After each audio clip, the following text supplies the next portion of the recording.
like to extend a very warm welcome to you and thank you for joining us. My name is Tiffany Wood Lysette, and I'm a school social worker with the Safe Schools and Wellbeing portfolio at the Thames Valley District School Board. My colleague Caitlin is on the screen as well and will introduce herself now.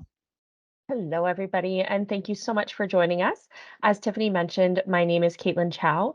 I am an educator, so a teacher by trade, typically in the elementary panel, and I also work for the Safe Schools and Wellbeing portfolio here with Thames Valley. So thank you all for being here with us. Yes, and we are so excited to be part of this ongoing collaboration between local school boards and community partner agencies to host these family well-being workshop presentations online throughout the year with varying topics and different presenters at a later date or time if you wish. And so without further ado, we are thrilled to welcome Dr. Jeff Carter from TIMS and Dee from DEA Counseling Center to discuss supporting our children and youth who have experienced trauma. And please offer them a warm welcome, and we thank them very much for joining us. And we'll turn things over to you now. Okay, thank you very much. So I'm glad that you could join us. I'm now going to try to put up our slides. There's a lot of choices there. Okay. Okay, so my name is Jeff Carter. I am a psychologist. Now I'm hoping that other people can see on the screen. Oh, good, it worked. Great.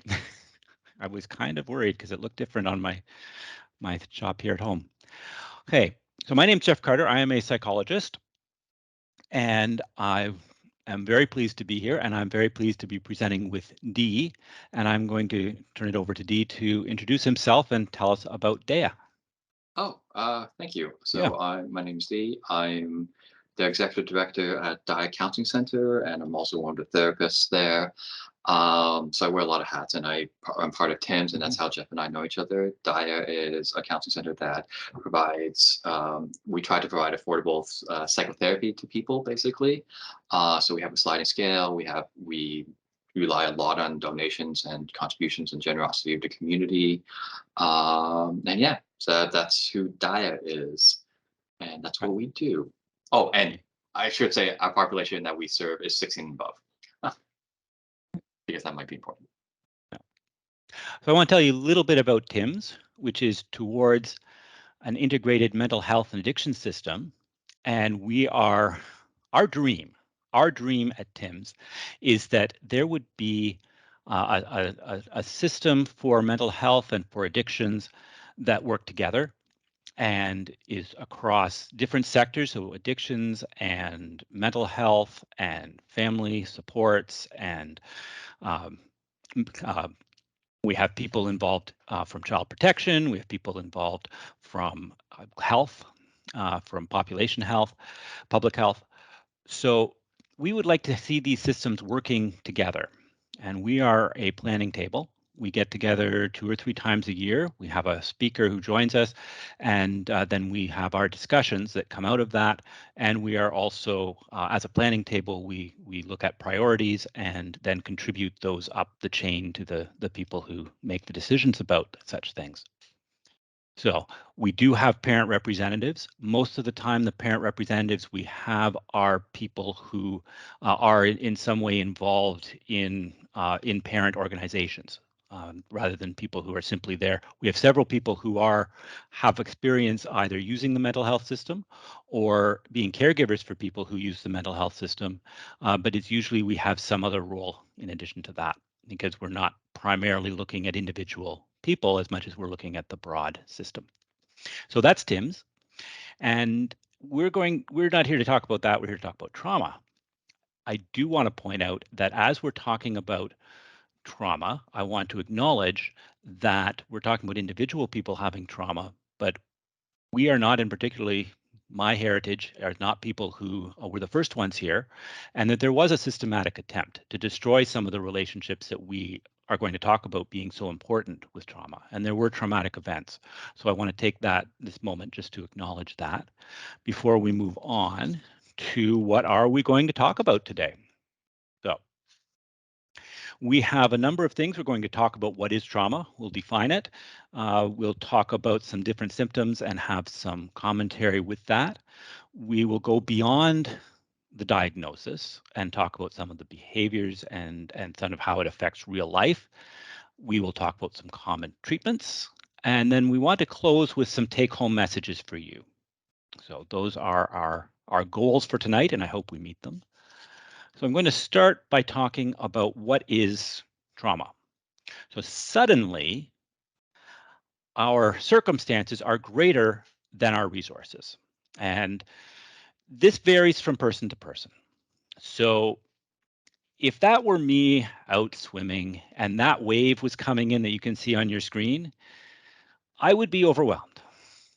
Our friend there, that tiny little surfer in the middle of your screen, he's doing his thing, or she is doing his or her thing, and is in control and not traumatized. But it varies from person to person. The same wave, the same event can be experienced differently.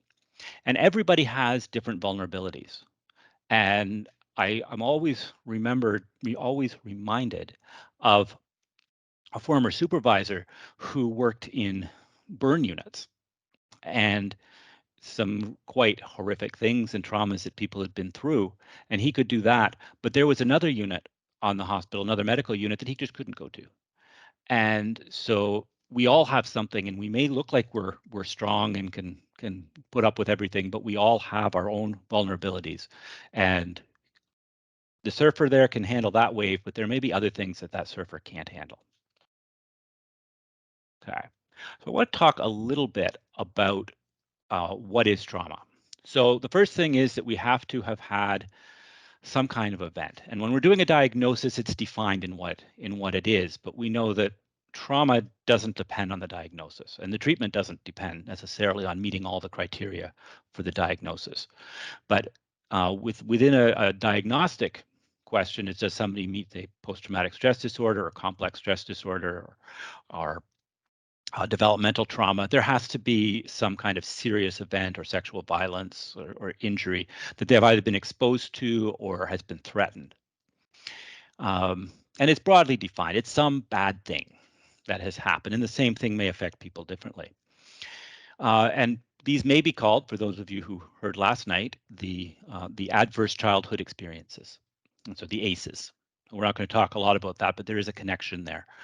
And so when we have this bad thing that has happened to us, there's this growth part of us that wants to learn and improve and prevent bad things from happening again. And so as that part of us is trying to help us cope and adapt, we're getting memories coming back, even when we might not want them. And maybe we're having dreams or nightmares. We could be having flashbacks where it feels like it's happening. It could be just an intense feeling, and we can't even put a name to it. Or it could just be it may be a physiological reaction where the heart rate goes up and the breathing goes up. So there's lots of things that could be happening there that in some way it's being re-experienced. Now, I don't like having bad things happen, and I certainly don't want to experience them again. It's painful. And so there's another part of us that is protective. And that protective part of us is saying, let's not deal with this. I don't want to deal with this. I don't want to go to that place. I don't want to talk to those people. I don't want to see those things. I'm just going to avoid it. And there may be external reminders, and it may be internal. It may be memories, it may be thoughts, it may be feelings. So there's some kind of avoidance. The other thing that happens is when we're overwhelmed, we can't have an overwhelming experience without it affecting how we think and how we feel. So we may have a protective part of us that blocks part of it out, so we don't remember it. We may have negative beliefs. We start to think, well, the world is terrible. Look what happened. Or I'm terrible. Look what happened to me. We may feel guilty. We may feel horror. We may feel anger, shame, all kinds of things. We can't control our feelings directly. They're just emerging up. They just happen. We can't control that. So there's lots of things that happen to our mood and our thoughts. And with all of these things going on, we've got part of us trying to deal with it, and part of us trying to avoid it, and all kinds of thinking and different things and ways of thinking. People get very irritated and reactive. They can be angry. They can be startling at everything. We call that hypervigilance, where people are paying attention to every little thing to make sure they can find the signs so this doesn't happen again. Concentration problems, sleep problems. So we have all of these kinds of things. And so that's the technical definition of trauma. And I want to move on to something else where when we start to talk about how things are in real life. So I've got a little demonstration here. So I've got my beaker, and into every life, we all have a certain amount of stress or iced tea or stress in our lives here. And I thank Duncan McKinley for this part of the illustration. We have our life here and it's got stuff in it and we don't want it to spill, but we can cope. We can cope with what's going on. So as I cope and something bad happens and the bad thing happens and hey, that's no problem. Hey, even a couple more bad things can happen. That's not really a problem. We can cope with bad things happening, even a bad day or a couple of bad days in a row. But then we have a trauma. And the trauma happens. And now our beaker's already, it's getting pretty close there. I'm having trouble. And then bad things happen and we're kind of off balance. And our beaker's going to spill and it's going to make a mess. And that's not good. But bad things keep happening. And then because bad things are happening, more bad things happen. And our feelings and our emotions and all that stuff is overflowing. We want to keep our beaker under control, right? So we want to have ways to empty our beaker before it overflows and makes a mess. So some people do deep breathing. Some people listen to music. Some people journal. Some people color or draw. Some people do something physical. A lot of people do something physical. That's very helpful to most people. It can be as simple as going for a walk, a run, a bike ride, a swim, something just to get moving. Okay. So I've talked for a while now, and I want to turn this over now to Dee, and just to give another view on this and to explain this again in kind of the way it plays out in life. Amazing. So I'm taking this idea from what's called a polyvagal theory. So this is like all the rage in trauma work nowadays. And it was coined or invented or popularized by someone called Dr. Stephen Porgal. And they were talking about our nervous system, right? Like Jeff was saying, when something happens and we respond, as amazing and complex and wonderful humans are, our system actually is very, very simple, right? It's like on off, right? Activated, deactivated. So what ends up happening is like good, bad, right, wrong, anger, frustration, love, joy. All of that is just made up of like these on-off activation, deactivations, right? So the brain can't really tell the difference. So what it is our nervous system, they call it like central nervous system, gets broken up into two pathways, basically, right? So a sympathetic nervous system, which activates us, and a parasympathetic system, which deactivates us. And when something bad happens, right, like Jeff was talking about, our sympathetic system activates and go, okay, we need to run, we need to fight, we need to do something, right? And we look around and we try to run, or we try to fight, or we try to like get out of the situation, or we try to attack the situation, or we do something. And what ends up happening, and sometimes this is what happens with children in a lot of cases, children and youths, is children and youths are tiny humans and they're small. And they have trouble sometimes running or fighting from much bigger people and much bigger situations. And so what ends up happening is when our system can't fight something, can't run from something, we shut down. Because we shut down because we evolutionarily, we realize if we play possum, maybe the bad thing will go away. And as Jeff was saying, maybe the bad thing will go away, or maybe we won't encode this and we won't remember this and we won't like have to deal with this. So sometimes we call this disassociation, right? So this is kind of the idea of the polyvagal theory, is when you are regulated, when everything's going well, like Jeff was saying, that your cup is not overflowing, you're happy, you're joyful, you have your sympathetic system activated, you're making friends, you're making connections, everything's good. But when there's a threat, when there's a danger, right, all of a sudden it's like, okay, fight, run, fight, run. And if you don't believe you can actually fight or run, you shut down. And when you shut down and you're coming out of that state, you actually go back into a fight, flight state. So that's why sometimes you might notice when children maybe shut down and then they come out, they're like really activated, it's because the system's trying to get rid of that freeze response. They don't know how to process it. They don't know how to handle it. So they're trying to like do something. They're trying to get rid of the nervous energy. They're trying to get rid of like all of that things that got stuck in their system, right? So that's kind of the polyvagal theory. I think it's such a huge, important way of understanding what people go through, because like in a lot of cases when we're like engaging with our kids or engaging with children, we can tell when their sympathetic system's activated, right? They're like lashing out, they're throwing a tantrum, they're like running away, they're hiding. Really simple. We all go, something's wrong, right? But sometimes it's harder for us to tell when their dorsal vagal, like this is the nerves. There's a lot of biology here that I'm not going to bore you with. When that system gets activated, because they're like really quiet, right? Like they're really withdrawn, they're not responsive, and it's like we all of a sudden think, oh, maybe the problem's over, maybe they got through it, right? And it's kind of those situations that we miss in a lot of cases, where it's more about like that engagement, that connection, and that sense of safety, where it's like, hey, are you scared of this situation? We call this co-regulating, and hopefully I'm guessing a lot of the other presentations talked about it. It's like just being present with our children, being present with our kids helps their nervous system go like, okay, we're safe, everything's good, let's get back to the state. They're going to go, oh my God, we're safe now. Do I need to still run or fight? Because our system is kind of slow and not very smart. It's very simple. At the very end of the day, we're just on and offs. So it's like, wait, the danger is over? Is it really over? Do I need to fight? Do I need to run? And then we go like, what's wrong with you, right? Sometimes we're like, what's wrong with this? What's happened? Why are you like doing this? You were just quiet a moment ago. And it's about being supportive and embracing those situations as well, because their system's regulating and their system's now learning, okay, I can freeze, I can feel unsafe, and then I'm going to be supported. And I think Jeff and I are going to talk about this idea of circle of security as well, which is huge. And once our children understand that they can be safe and they can experience these things, right? Then they're they have an easier time going through the system and navigating the system and feeling secure and knowing how to handle it.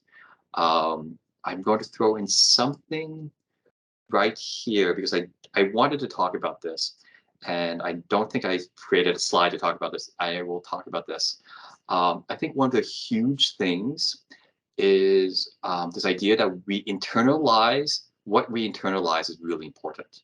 And we talk with parents and children and all these people all the time. Is like, we generally don't internalize the comment that we hear or the situation that we hear.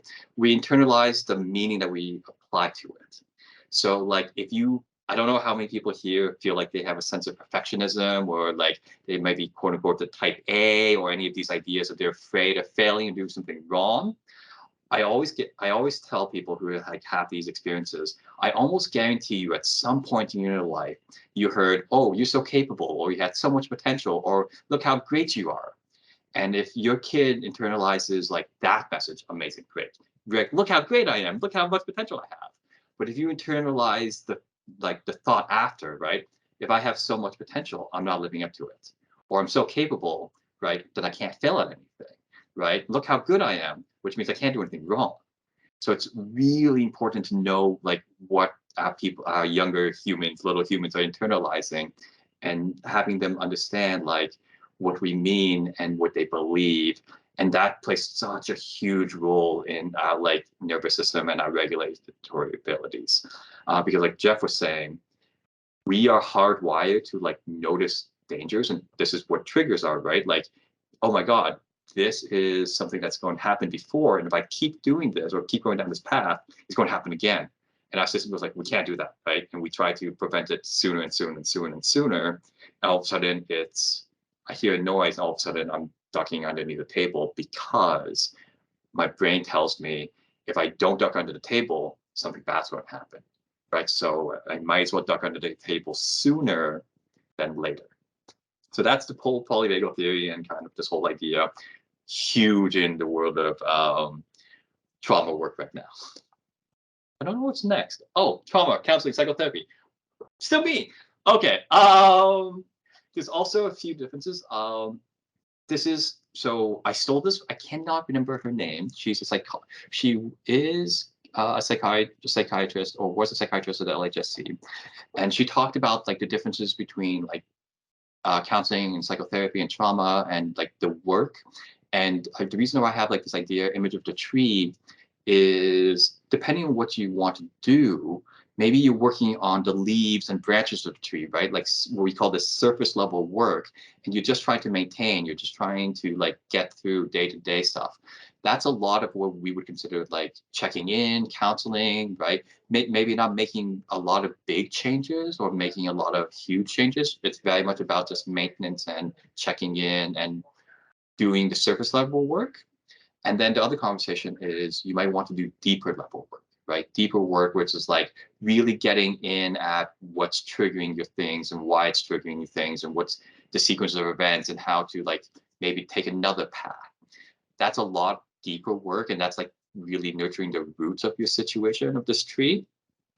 And it takes a certain level of ability to regulate and understand and insight and willingness and acceptance to actually do that work. The whole idea, and we talk about this in trauma therapy all the time, is like a lot of people, some people, I think it's gotten better, will think that trauma therapy is like you go in, you talk about all the traumatic things that happen to you, and then you feel better or things change and everything's great. And if you're not ready to do that kind of unearthing and processing and digging, a lot of studies have shown that's actually re-traumatizing you. So like for children who may have experienced a trauma and then they grow up and then they want to like talk about it, right? It's not saying we don't talk about it, but it's about building that resilience and resourcing them so they're able to talk about it. It's actually really convenient that Jeff's first picture is a wave. We call it riding the wave of emotion. Because if you can't ride a wave of emotion for trauma therapy, that wave is going to crush you, right? So a lot of trauma work is like grounding and stabilization, and like it's really slow, and people get really frustrated with it because it's like, no, I just want to get better now. It's like, well, this is a journey, and it can be a very long journey. So I just wanted to throw out this idea of like counseling psychotherapy and the differences between it. And you can do surface level work, you can do deeper work, and the deeper you go, the more ready you have to be, basically. Okay, I'm pretty sure that's me. That's it, me. Is it still me? I can. Oh. It's my turn there. Great. Hey, so I'm going to talk about some other kinds of, some little bit more detail about psychotherapy. And there's first I want to say that there are lots of therapies. And one of the most important things in therapy, and there's decades worth of research to support this, is about the relationship between the person that's in therapy and the therapist. And so there's a little bit of how well therapy works that relates to exactly what you're doing. So I'm going to talk a little bit about that slice right now. And there are I'm going to talk about two, and then Dee's going to talk about a couple. So there is a kind of therapy called cognitive behavioral therapy. And cognitive behavioral therapy believes that there's what we think, there's what we do, and there's what we feel. And these are all interconnected. So if I do something, I'm going to have thoughts about what I did, and then I'm going to feel something in relation to what I've felt, and then I'm going to, because I'm thinking that, I'm going to feel differently, and I'm going to do something different. So they're always bouncing off each other. We can't change our feelings directly. It's kind of like a thermometer, and you can't change the temperature in the room by like stretching out the mercury differently. It just doesn't work. So the feelings are there. The thoughts, however, we can stop. Some thoughts just pop in our mind, but then what do we do with them? Right? What do we choose to focus on? What do we choose to continue to think about? And then there's our behavior, which we have a lot of control over. And then there are variations of this, of cognitive behavioral therapy for different people. And so cognitive behavioral therapy has been tailored to trauma. So there is trauma-focused cognitive behavioral therapy, which has been found to be even more effective than just plain old cognitive behavioral therapy. Another type of therapy is sometimes called the third wave of cognitive behavioral therapy, and this is mindfulness. And we could have a long debate about whether it's really CBT or not, but we won't do that tonight. It's really good for getting the beaker and lowering what's in the beaker. so that you can cope with more things. And then you may have heard of EMDR. EMDR, eye movement desensitization and reprogramming. And what was quickly discovered when they started doing the research on this, so the first was the outcomes research that says, yes, it works. And then they did some process research to see why it works. And they discovered it has absolutely nothing to do with eye movement. But the name had already was out there and stuck. So the process in EMDR is that you get a safe place, and you would work with the therapist to get a safe place. And then you would start to recall the memories, the traumatic memories, in that safe place. And at the same time, the therapist is doing something to provide stimulation to both sides of your brain, back and forth, back and forth, back and forth. And it might be eye movement, but it might be headphones with beeping. It might be little hand things that vibrate. It might be tapping. Somehow we're getting both sides. And it's not completely clear on why that works, but it does help to break up and create new patterns. There's some neurological theories about that. But it is an evidence-supported therapy, and it has one advantage over, say, a cognitive behavioral therapy in that it doesn't require as much talking. So if the trauma was when somebody was very young, or it's something that for some reason they don't want to talk about, it can be done with very little talking because it's about the experience right now. So Dee, you wanted to talk about a couple other things. Yeah. I actually am a huge fan of EMDR as well. So Mhm. I'm going to if it's okay, I can share my like personal theory of why it works Please. or how it's working. Mhm. I think one of the most effective things with EMDR is like when we go through something traumatic, it's such a high emotional variance in our brain that it's hard to find words for it. A lot of people say like I can't express it. They say like, oh, I went through something traumatic, but that doesn't feel enough. It was painful, but that's not enough. The intensity isn't right. So like my personal theory by like that, like bilateral stimulation, which isn't called that anymore. It's called dual something now. Oh, sorry. Yeah. Oh no. I can never remember. It's the whole idea is it's connecting the like quote unquote language parts of the brain to the emotional parts of the brain. So it's kind of giving you these words so you can, they call it metabolize the memory. And like I like your beaker example because like EMDR is about removing those pebbles from the beaker so it's not as like overflowing. So like personally, I think that's why EMDR works. And Jeff is right, the safety piece, such an important thing. Internal family systems, or IFS, is also one of the newer generations of therapies and modalities that have garnered a lot of popularity and support. And there's a lot of research that shows it works as its effectiveness and efficacy as well. And how it basically came about was it actually came about from someone who worked with a lot of families. And they noticed like the interplay between members, and they're like, hey, maybe we have these parts of us inside ourselves, and all of these parts are interacting, and it comes from this belief, which is why I really like it, that all of these parts of us are trying to keep us safe in their own way, right? But they only know how to keep us safe based on their very limited experience. So this idea of like something traumatic happens and you realize if I yell and scream, then people leave me alone and I'm now safe. So as soon as you get quote unquote triggered, that part gets activated. It's like I can't like let you get hurt. So I'm going to yell and scream. But that part never like grows up with you. That part kind of gets stuck in that moment, and all it knows is like I have to prevent you from feeling this way. So yelling and screaming was effective once, so I'm going to keep doing it, right? So the whole idea of internal family systems is that you work with a therapist that you really trust, and it's a safe space. There's a lot of what I love about it is permission asking. It's like, can we talk to this part? Can we figure out what this part's looking for? Can we figure out what this part is worried about? There's different languages and there's different ways of talking about it, but that's a general idea of like figuring out these parts of us are created when something traumatic happened to like why they keep up doing their thing. And one of the like beautiful things about IFS, in a lot of cases, these parts that are trying to protect us, they've been activated for so long, they're probably really tired and really exhausted. And because generally we get criticized with these behaviors, they don't get any validation or acknowledgement. So like they're trying to keep us safe for all this time, and they're not acknowledged for their like efforts and work, they're seen as like a problem. So it's about like really embracing and incorporating and unburdening these parts. I'm using language. I'm subtly using IFS language, by the way. Unburdening these parts so they feel, so you're more in attune with each other, with yourself, right? And I love IFS because of this idea of like, you are just infinitely compassionate, and these parts, just once they get to know you're infinitely compassionate for the system, like it's much easier for them to like move forward with you instead of trying to fight against you. That's a brief overview. And then the other thing that I want to talk really quick about is somatic work. So like this is a lot of body work.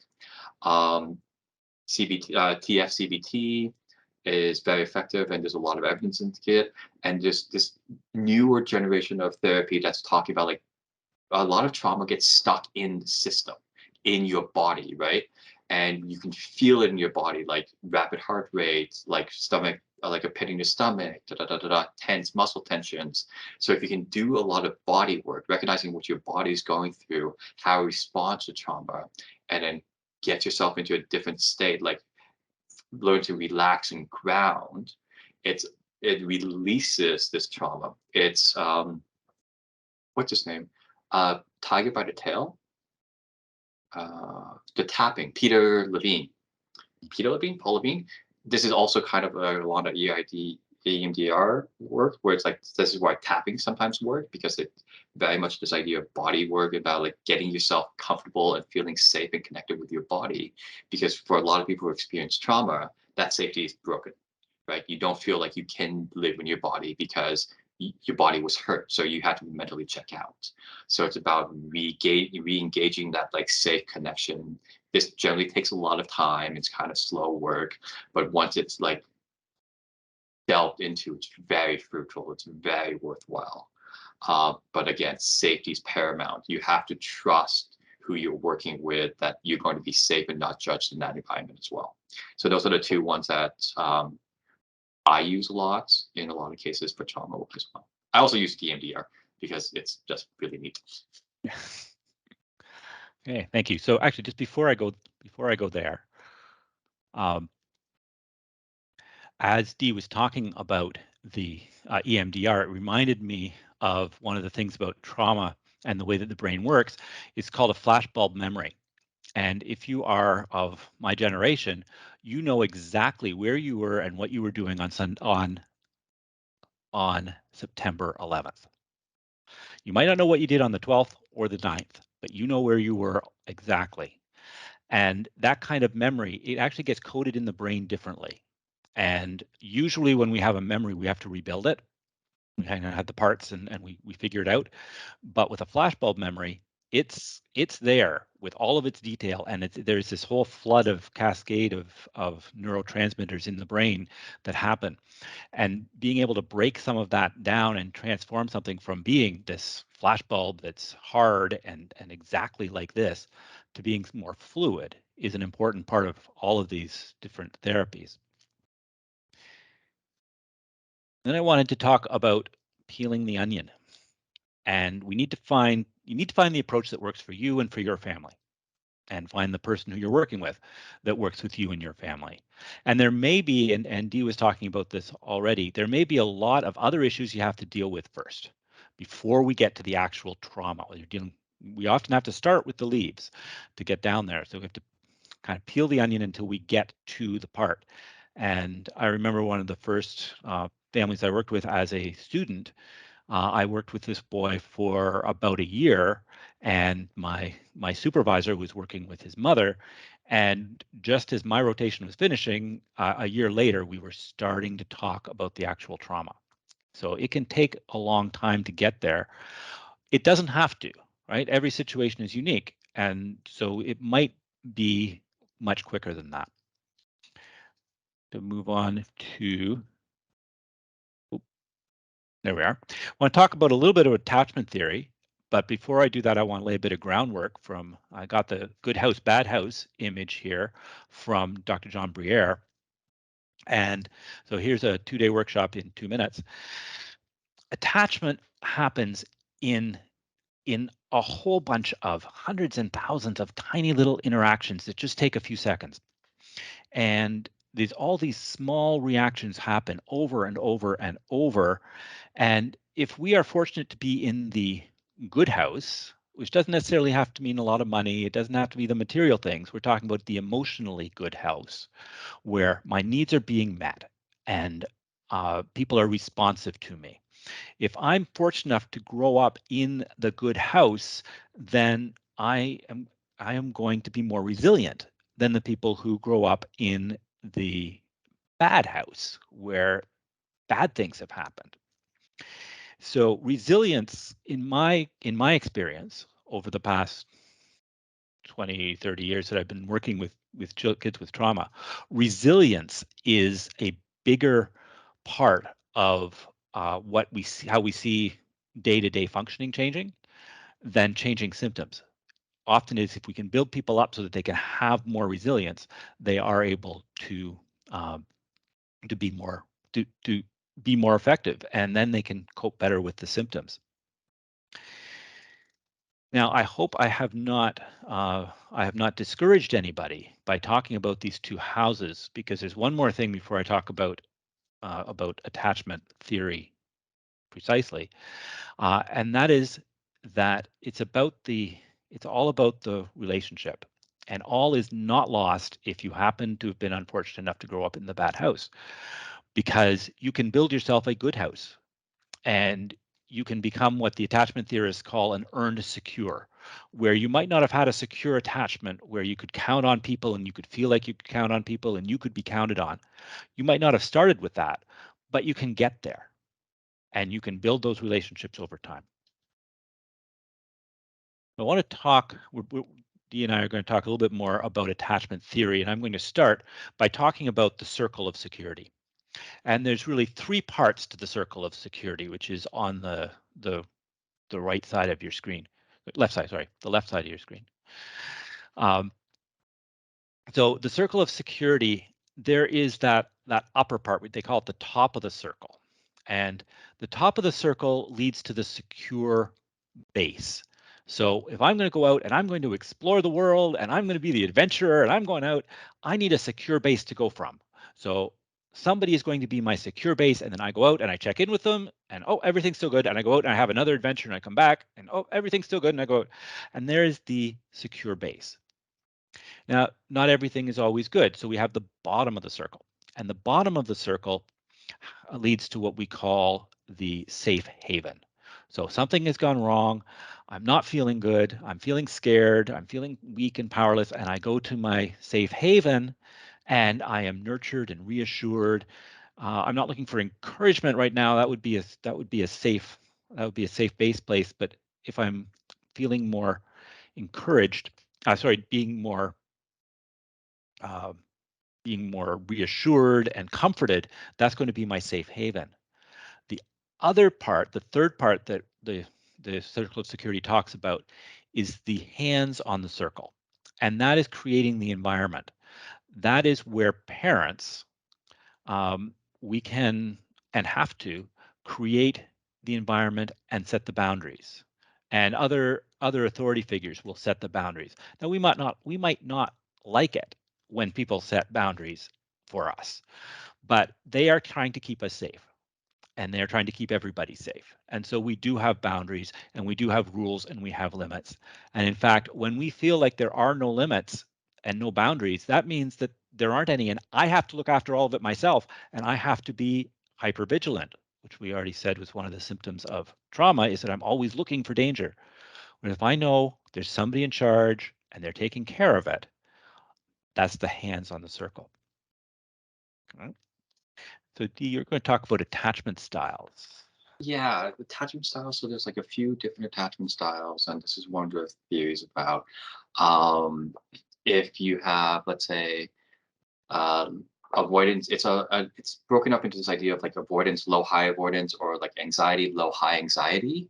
So like if you have like low avoidance and low anxiety, you probably have a very secure attachment style. So we call this like we want to be in relationships and connection. We want connection. We just don't need them, right? So it's like, oh, hey, we're together, amazing, great. We're going to enjoy our time. We're going to be there, but we don't like someone needs to go. You need to go away for a little bit. Amazing, great. I'll see you when you get back. So like, I like to think of this as like you both want a relationship, you just don't need to be in the relationship in certain cases.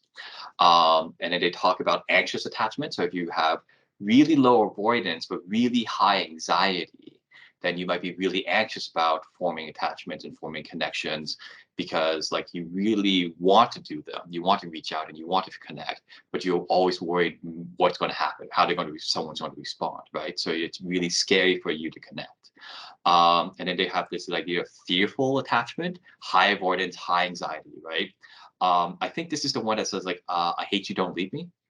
This is like the quadrant where like, I hate you, don't leave me. People who go like, and this is really easy to break in, like actually happen to you because like very normally lives are really inconsistent, right? One day you're coming in and you're being praised for your action and you do the same thing and you're being like scolded. So that's making the situation really like unpredictable. So this is the idea of like you don't know how to feel. And then the other one is avoidant personalities, low anxiety, but high avoidance. So people who might just go like, I'm going to do whatever. I'm going to go out there. I'm not scared of anything, but I don't need to come back to anything, right? So these different attachment styles, these you can flow through, and you don't have to. You're not stuck in any style in any your life, and you actually fluctuate between different styles based on your experiences. And like Jeff was saying, it's a series of interactions. So a lot of parents are like, oh my God, I didn't hug my kid once, or I didn't tell them I loved them once, and I messed them up for the rest of their life. No, right? It's going to take a series of these interactions. And it's a like aggregate of all those actions that cause a lot of this stuff. I like the attachment style because I think it connects to circle security so well. We talk about like, if, for example, you don't have that secure base or you're always held back from exploring, you're probably going to be developing an anxious style pretty quickly because like you don't like, I can't leave this. Like Jeff was saying, I have to be aware of everything. There's no boundaries. There's no limits. I can't like I have to be conscious of everything, and it's a scary world out there. So you're going to be really, really anxious, right? Or for example, if you're trying to return to a safe haven, and that safe haven's really consistent, you're probably going to develop a fearful attachment style really, really quick, right? Like, wait, should I leave? Should I come back? Am I doing this right? Am I doing this wrong? So that's probably going to develop into that like fearful style. Avoidant is like that idea of like, I'm going to explore, look at how great it is. And you're just praised for the exploration, right? Like oh my God, look how brave you are. Oh my God, look how fantastic you are. Like that conversation about what you internalize. If you're internalizing this idea, I'm an explorer, right? Amazing. But if they internalize, my value only comes from when I'm brave, then all of a sudden I don't need anyone. I shouldn't need anyone. I can't depend. I shouldn't have to depend on anyone. So it's a lot of these ideas of like the circle of security overlapses, at least we think overlaps. I think the overlapses with attachment styles so beautifully. And like we were talking about before, it's like hundreds and thousands of these interactions. So any one interaction isn't going to move the needle any one way. In a lot of cases, sometimes it can, but like really big events. But in a lot of cases, it's a lot of like micro interactions that build this style for any one person. And you might see some of these traits in yourself and go like, oh, that may be why I, feel this way sometimes and all the time and all this stuff. Yeah, so that's just why I wanted to talk about attachment styles and how it influences the circle of security. Andy, you talked earlier about you talked about the mindset and what we internalize. Yeah. He did add a slide. Yeah. So this is the idea of mindset. It was popularized by a psychologist called Carol Dweck, I want to say. She wrote a book. It basically this idea of like growth mindset versus fixed mindset. I will save you about $25. Here's the book. Here's 250 pages in like 5 minutes, like 2 minutes. It's this idea of growth mindset versus fixed mindset, right? If you have a growth mindset, then when you come up against an obstacle, it's like, oh, what can I learn from this? What can I like? how can I grow from this? If you have a fixed mindset, like all you care about is like getting it right, then the moment you come up against an obstacle and you're not getting it right, then it's like, well, I need to give up, right? I need to avoid this. I can't do this. And that's really what affects a lot of people really like deeply, really quickly. So this is idea of what we internalize, right? What message are we internalizing? And then the other thing that's really, really cool about this, kind of cool and tied back to trauma, is like Jeff was saying, we don't like feeling pain. We don't like getting hurt, right? And a lot of traumatic experiences hurt us.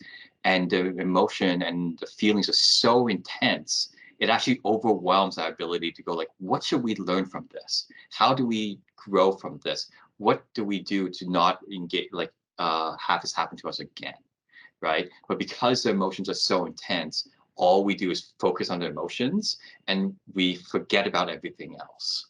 Right. So in a lot of cases with like why trauma is so painful and so like can get so stuck, a lot of people can get stuck in trauma, is because the emotional intensity is what they're running away from. I have a huge joke, kind of joke, it's not really a joke. I basically tell people avoidance is the best coping skill in the world if you can keep it up forever, right? If you can suppress and avoid forever your traumatic experiences and trauma, it is literally the best coping skill that you can ever learn. But very few of us can keep it up indefinitely for all of our lives. So a lot of therapy is about learning to how to embrace it and engage and work with that trauma in a healthy, useful way. And a lot of that has to do with mindset. Yeah. Yeah. Okay. So we spent a lot of time talking about relationship because it really is, it's all about relationship and maintaining that. And nobody's perfect. We're not going to be perfect, but being the best that we can be when we're in our interactions with our kids. And two other take-home messages.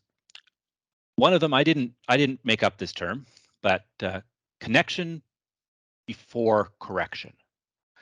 And this was actually came up, this flows from relationship. And it was actually from Dr. Jane Nelson, who has a book called, or a whole program called Positive Discipline. Related to that, Jennifer Kolari has a book called Connected Parenting, along the same lines, where if we're trying to come in from the top and control what our kids are doing, and sometimes we have to take charge, but if we're always trying to come in from the top and control, then there's going to be resistance and there's going to be a lot of power struggles.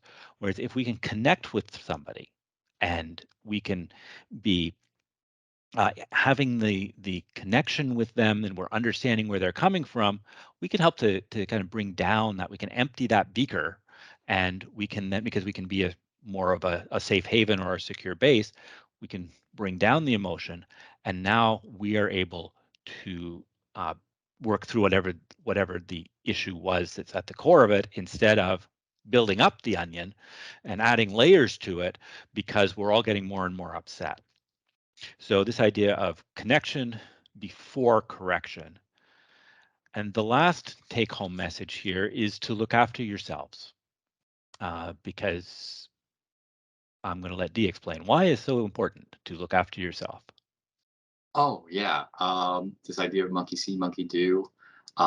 It's very much our children are, and our children are looking at us, so they're going to internalize how we behave and how we react really quick, really fast, right? So it's so important to take care of ourselves, and this is idea of like self-compassion, because we are modeling their behaviors in a lot of cases. And I throw out this analogy all the time. I just joke all the time as well. I use a lot of jokes and humor. It's a defensive mechanism. Anyways, so what ends up happening is, like, have you ever had an experience where you're like, I'm never going to be like my parents? And then now that you're older, you look back and it's like, wait a minute, I'm exactly like my parents, right? Like that's exactly what my parents would do. It's because like, regardless if we want to or not, children are sponges. Like children are like information sponges because they don't have their own way of like experiencing the world. So they gain that knowledge from like what they see around them. So we need to model this idea of self-compassion is good, self-compassion is useful, right, to our children, so they're not ashamed of taking care of themselves as well. I'm using the term self-compassion really like intensely here because like we throw around this idea of self-care, and self-care is very important, but only if it's not a checklist. So you need to take care of yourself, not going like, well, if I, take a walk and read a book and uh, take a deep breath, that's going to make me feel better. If if you're really overwhelmed and you're really busy and you need to add another thing to your list, that's not going to actually make you care about yourself more. That's probably going to make you more overwhelmed. So it's very much about being compassionate, being it's okay to make mistakes.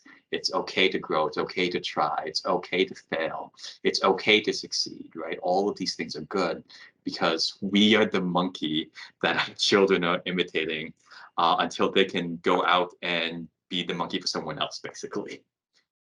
So that's why it's so important to look after yourself.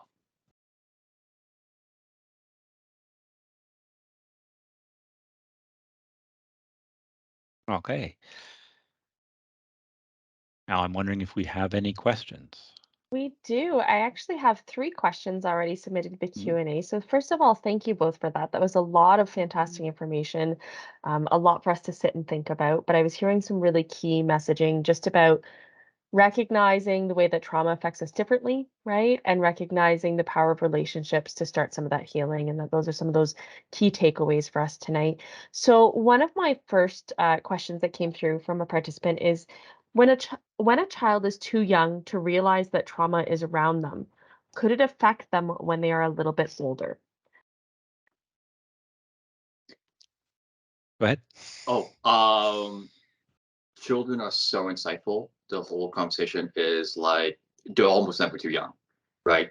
Especially with the younger you are, because we don't have our own schemas, we don't have our own ways of like understanding how the world works. We are learning from a really young age, the moment we're almost born, like what works, what doesn't work.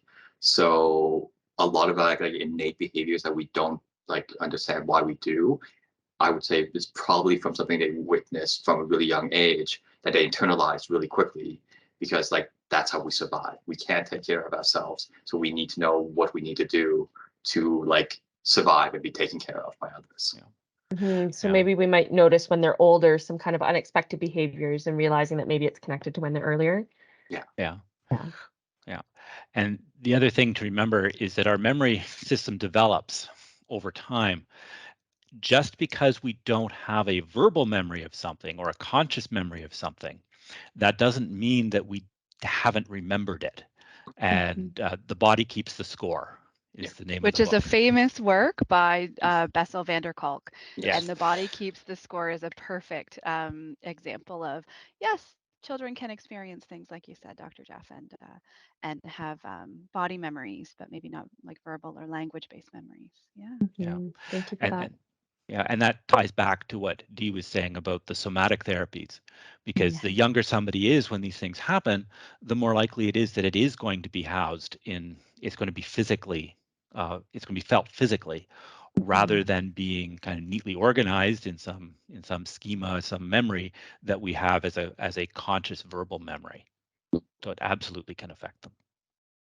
Thank you for that. Our next question is, what are different ways to talk to a child that doesn't want to be talked to, sorry, that doesn't want to talk about what is bothering them to anybody because they are scared or worried about what your reaction would be, such as sad and or angry about what they tell you. So about opening up some of those tough conversations, knowing that that little person or young person is maybe worried about your reaction to them. Mhm. And what I have found is that it does come back to relationship, and we need to go slowly. And sometimes we need to go slowly to go fast. And to do that, um, I often use a lot of what's called declarative language. And Jennifer Clary's book that I mentioned earlier talks about this kind of thing as well, where and there's also declarative language is a big part of RDI, which we don't have time to talk about today, but it definitely applies, the relationship development intervention for autism, Stephen Gutstein. So the the declarative language, if I'm seeing somebody and I'm saying, oh, you seem to be a bit sad, or I wonder how you're feeling. Uh, That's a much less threatening approach than to say, how are you feeling? Mhm. Which would be a question, or even a command to say, tell me how you're feeling. So we can kind of pull back in the kind of language that we're using, and we just notice and observe. We may need to be very patient. It may draw on our side of the relationship for quite a while we build up that trust, and we might get a little something and then a little something more. Over time, more will come out. And that's something, as a relational therapist, I take kind of on faith that we have this part of us that is growing and wants to talk about this, even though it's scary. There's still that part that wants to talk about it. So we want to create that environment that's safe, which brings us back to the secure base that we can then take the risk to do something and then come back. And so you might get a little bit at a time. It can be frustrating, but over time it does develop, as you demonstrate over and over and over, that you aren't getting upset, or you usually don't get upset about what they're sharing. Thank you so I much for that. I Oh, would go ahead, Dee. I would love to add to that this idea of uh, like what making sure that they know that it's not if they're upset or you're sad, it's not the fact that you're upset or sad by what that happened to them. It's more so like you're upset and sad because like what happened to them is sad, right? So they know that they're not internalizing. I can't make mommy or daddy or parent or guardian like sad, right? So it's about like making sure that they know they're not at fault for what's happening. So it's a lot of that is work, and Yeah, sometimes trying is really great. yeah, yeah. And it's okay to be sad. It's okay to be sad. It's okay to be sad. It's even okay to be angry. We need to control our behavior when we're angry and not hurt people or things, but it's okay to feel anger. Yeah. And that's where those Mhm. hands on the circle to say that it's okay to have strong feelings. And again, that's something that happens over time. Yeah. And what I'm hearing too is just this idea of separating the action from the child, right? Mhm. So the child may have chosen to do something or in a moment may not even have had a conscious choice and reacted in a way based on their nervous system, as you spoke about. And so in that moment, they might have done something that action or that behavior was not okay, but that doesn't mean that the kid is a bad kid. And being able to separate those and getting kids to understand that, I think, supports what you're talking about. So I have one last question that came through here that I think we're just running a little bit short on time. So we'll look at that one. And I realize there's one other one that we won't have time to answer. So I will speak to that one in a moment as well. But the question I want to leave us on, it says, how can professionals such as teachers best support a child who has recently experienced trauma? So when I'm reading that question, I'm really thinking about like trauma that's fresh, right? So we have a lot of students who maybe something has very recently happened. What is some of the more immediate responses versus some of the more long-term things? So how can professionals such as teachers best support a child who has recently experienced trauma? Okay. I always think in terms of safety, care, treatment. And so the first thing is to make sure that everybody is safe. And by that I mean physically safe. And then once we know that people are safe, then we want to make sure that they are cared for. So they're emotionally safe, they have a roof over their head and food being provided. Uh, on that note, we know that when people are experiencing stress, that we want to make sure we stay hydrated, water, and we want to also make sure that we're not binging on food. So it's yes, having a treat is great, but if we are constantly going to food, then that is another way of avoiding what we need to do. Um, and then we come to treatment. And treatment, I think in this case, when we have something that's recent, we want to listen to them and hear what they have to say. We want to follow what they're doing. We also want to provide information at their level and keeping the adult issues to the adults, but being able to address their concerns. Because when any of us don't know what's going on, we make up stories. And kids can be very creative. So we want to be able to provide a simple, child-friendly explanation to answer any questions we can. And if we can't answer, we'll have to say, I'm going to have to find that out for you. I will get back to you about that. And listen a lot, and remember that it is okay to feel angry or to feel sad or to whatever people are feeling, that's their feeling. I'll also probably add this idea of like, while it is because we're empathetic and compassionate, it's also understanding there's only so much you can do as well, right? Like, unless if you're going to literally physically, quote unquote, rescue every person, that every child, it's about showing some compassion to yourself as well, realizing there is like you have a limit in your abilities as well, right? That's what, so you don't burn out. Yeah. Mhm. Yeah. Looking after yourself applies to us as professionals as well as to parents. Yeah, and that And I if think you speaks. establish, oh, go ahead.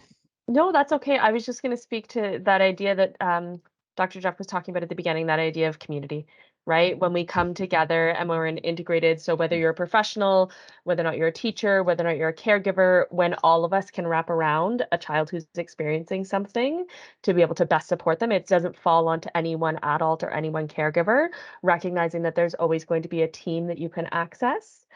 Especially with school age children, remembering that your school is also a support system, and not hesitating to work collaboratively in that regard. So thank you to those friends who or those folks who asked those questions. There is one other question, and it was posted anonymously, so I'm not able to address it to that person in this moment.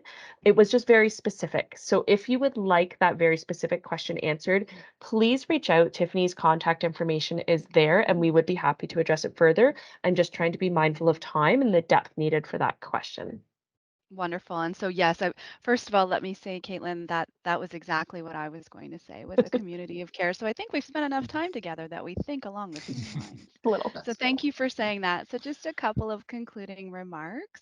And yes, definitely to our audience member who has some specific questions, I really encourage you to reach out to the email that's listed on the screen here. And what I can do for you is either find you a resource to answer you directly. Some folks are not aware that even in our school system, we have a number of mental health professionals. And so there may be a way that I can link you to a community of care or redirect you right back to Dr. Jeff or Dee at DEA. So please, I encourage you to reach out directly for that private message and that private connection. So just to, again, say thank you so much to Dee and Dr. Jeff for really your thoughtful and informative presentation on supporting children and youth who have experienced trauma. We are so grateful for your guidance to understand trauma, what it is, how it comes about, and then how we can support our loved ones, including those different ways of or different options for treating trauma when the time is right. And I think it's a hopeful thought for caregivers. Well, actually, I am a caregiver. I have a couple of kids myself. And so it's a really hopeful thought that, well, I might not be able to prevent all possible traumas. I can't see the future. Um, Being aware of the effects, some signs or indicators of something that might have happened, and then what I could possibly do to help really means that our children can get what they need in order to be well. And that's something we would also like to leave the audience with is that the care, the treatment, the community of treatment and care is a hopeful story of repairing, rehabilitating, and being well. So we really do thank you both for joining us and giving to us of your knowledge and time. And this final slide is here just so that, like I said, if anyone has any more questions or requires more information, then there are key contacts for you. And like I said, in this Teams webinar version, these are actually clickable links. So we would really greatly appreciate a few moments of your time to complete a feedback survey about today's session. And really, when you do that for us, it helps us to better serve you as a community as we move forward. And then lastly, we also want to just highlight our website again, where you can find information about past and future workshops. And again, the feedback form is there. A suggestion box for future topics is there. And you can even give us suggestions about engaging further and future community partners if there's an organization that you know. that you might suggest we partner with, we are happy to reach out to them and do that very same thing. You will also find a link on our website to sign up for our mailing list, and that will keep you up to date and informed about all of our upcoming presentations and offerings from this series. But also, we're connected to a network of community partners who also offer presentations and different opportunities throughout the year. So to conclude, thank you for sticking with us a few minutes over our time. We wish everyone well on your daily journey. There's still maybe an hour of sunlight out there for you. And we really do truly hope that you join us again in future workshops. Take care, everyone.